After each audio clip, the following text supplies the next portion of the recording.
I almost died protecting my friends, and they'll never know. I live in a city located in a valley with a lot of smaller towns up in the hills and mountains all around. Because of this, it's part of the local culture for teenagers and young adults to visit these smaller areas during the winter to hang out with their friends. My uncle bought a house in one of those areas, so eventually, I decided to get the keys and spend a weekend there with 5 of my friends. The house has 2 big bedrooms with 3 beds each and a lot of extra mattresses. At night, we decided at some point to go back inside and just chill, watching TV. But since the living room had no sofas yet, we brought some mattresses from the bedrooms and just used those. One of my friends, Victor, decided to go outside to smoke, and after a few minutes, we hear someone knocking at the door, right behind us. Everyone got scared for a second, but just looked at the window and said, "Oh shit, it's just Victor." But since we were sitting on mattresses close to the ground, it wasn't easy to see clearly who was at the window. And since the person just stood there, looking straight at one of the girls, I got up to check. I saw a man who somehow looked a lot like my friend, but a bit bigger and older than him.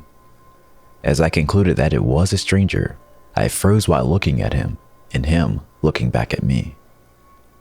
While staring, I said, "It's not Victor." Everyone else also froze and looked at me waiting for a reaction, but all I could think was to ask what he wanted. He still just stood there for a second and said, "There's a bar nearby and we need a drummer to play with our band. Are any of your friends a drummer by chance?" Which, weirdly enough, I am. But I just told him no, and after looking at us for a few more seconds, he left. My friend came back and we made fun of the situation, making jokes on how it was him messing with us. Later, most of the group decided to sleep in one bedroom and leave the second for me and one of the girls, Lena, since they saw us kissing earlier. We all go to bed, but some hours later, I wake up to Lena shaking me in horror and whispering that she heard something coming from the kitchen. So, I get up and tell her to lock the bedroom when I leave. My dumbass goes and checks the sound like the moron who always dies first in films. As I pass by the second bedroom, I think about calling someone else to join me, but as soon as I see them all sleeping, I hear something at the kitchen window. I quickly move there in silence, checking around, and as soon as I find and grab a knife, the door opens right in front of me. It was the same guy. I knew it wasn't a joke since I just saw my friend sleeping and Victor was among them. We stared at each other for about 5 to 10 seconds, but it felt like an eternity. While still holding the door handle, he made a slow movement with the other hand towards something under his shirt, which was probably a gun or knife. But I also lifted my hand, showing him my knife, so he stopped. The kitchen was quite small, so we were standing pretty close to each other, and at this moment, we both knew it would end bad for both of us if he tried something. So I just shook my head and said as calm as I could, "Don't." He just kept staring at me a bit more and then finally closed the door and left. I went back, told Lena it was nothing and that we should just go back to bed. I didn't sleep that night. We left early in the morning and I made sure to ask my uncle and cousins if they ever received weird visits there.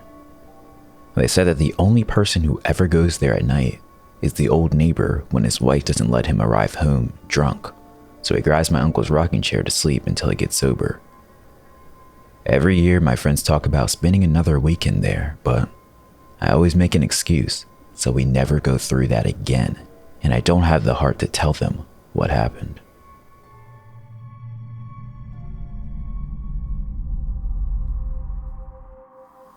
Disturbing unwanted guest at the door. This happened to my now husband and I years ago.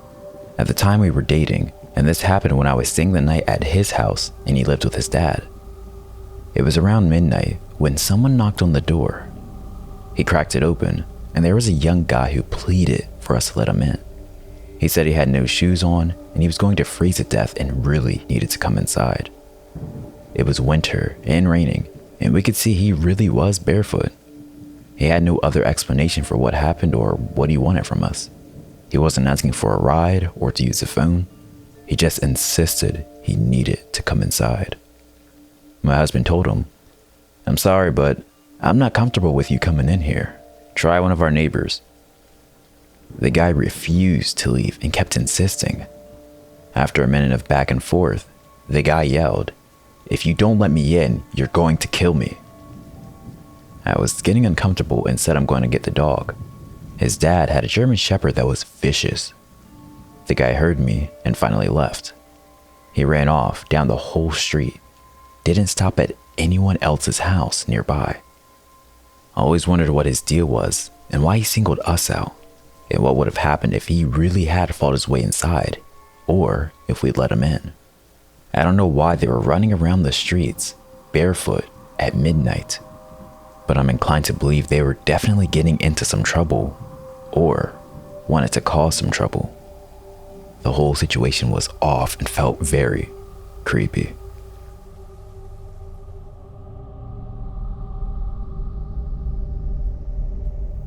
Always lock your patio door, even if you live on the 5th floor. For a little background, I'm a 27-year-old female, and I recently just moved into a nice apartment in a safe neighborhood with my 2 dogs, Charles and Wigwam. Charles is a Corgi German Shepherd mix and is the most loving but overly obnoxious dog, while Wigwam is a Lhasa Apso who is quiet, sweet, and most definitely scared shitless of his own shadow. I've only been in my new place for about a month, and after this experience, I highly doubt I'm going to make it here for the duration of my year-long lease. The way these apartments are set up is that each floor has its own set of doors that lead to 4 apartments and a fire escape door that only opens from the inside.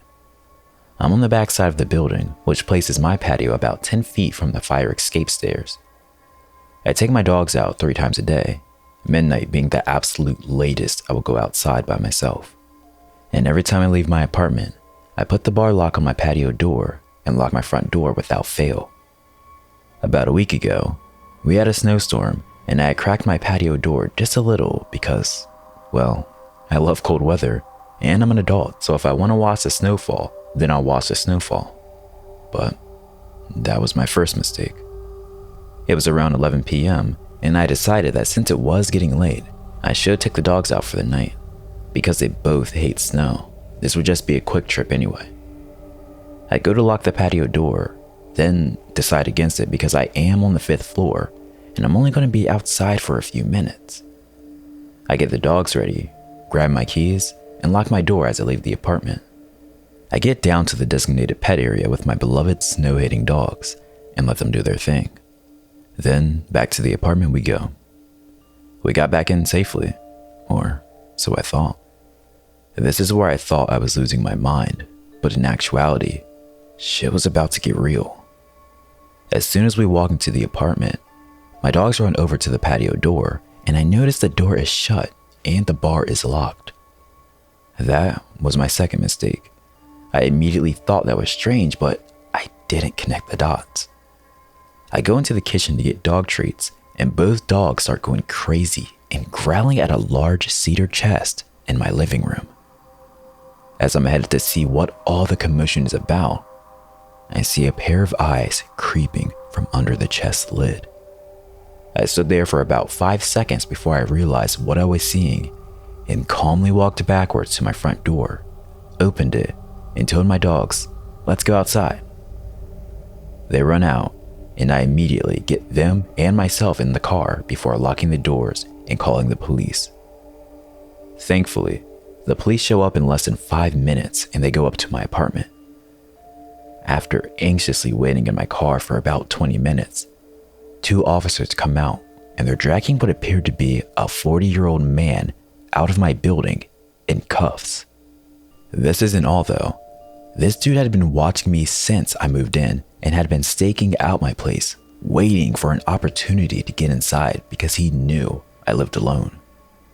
And if that's not creepy enough already, he had a fanny pack, and inside was a pocket knife, needles, and ketamine. Alongside all of that, there was also a picture of me from the day I moved in. His plan was to sneak in through my patio door, wait for me to fall asleep, and God knows what else. Needless to say, I didn't sleep for days because I thought he would come back. Luckily, the bastard is still in jail, but I'll never forget those eyes.